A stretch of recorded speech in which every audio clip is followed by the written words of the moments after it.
بہاولپور کے موزہ خانو والی میں دریائے ستلج کے سیلاب نے بڑے پیمانے پر تباہی مچا دی ہے۔ 10 کلومیٹر کا شہری علاقہ زیر آب آ گیا ہے۔ مزید تفصیلات جانے تھے ہمارے نمائندہ اطہر فاروق اوان سے۔ جی اطہر، بتائے گا کیا صورتحال دیکھ رہے ہیں آپ؟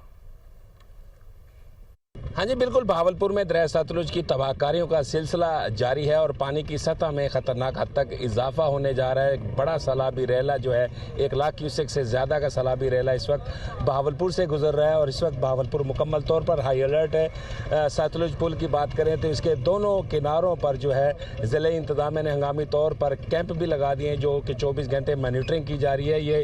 میں اس وقت بہاولپور کے امپریس بند پر موجود ہوں۔ بہاولپور میں اگر ہم نقصانات کی بات کریں تو اس وقت جو ہے تقریباً 110 سے زیادہ جو ہے موضع جات اور بستیاں جو ہیں بہاولپور کی اس وقت زیر آب آ چکی ہیں، متاثر ہو چکی ہیں۔ اور اگر ہم پبلک کی بات کریں تو یہاں پر تقریباً 1,20,000 سے زیادہ جو سیلاب متاثرین ہیں وہ اس سیلاب کی زد میں آ چکے ہیں اور اس وقت ہنگامی صورتحال کے باعث جو ہے ابھی بھی جو ہے ایک بڑا سیلابی ریلا جو ہے یہاں سے گزرے گا، جس کے باعث جو ہے مزید علاقے بھی زیر آب آ سکتے ہیں۔ تو یہاں اس وقت جو ہے امپریس بند کو جو ہے مضبوط کیا جا رہا ہے اور یہ جو نشیبی علاقے ہیں ان کو فوری طور پر خالی کرانے کے لیے ریسکیو آپریشن بھی جاری ہے۔ جی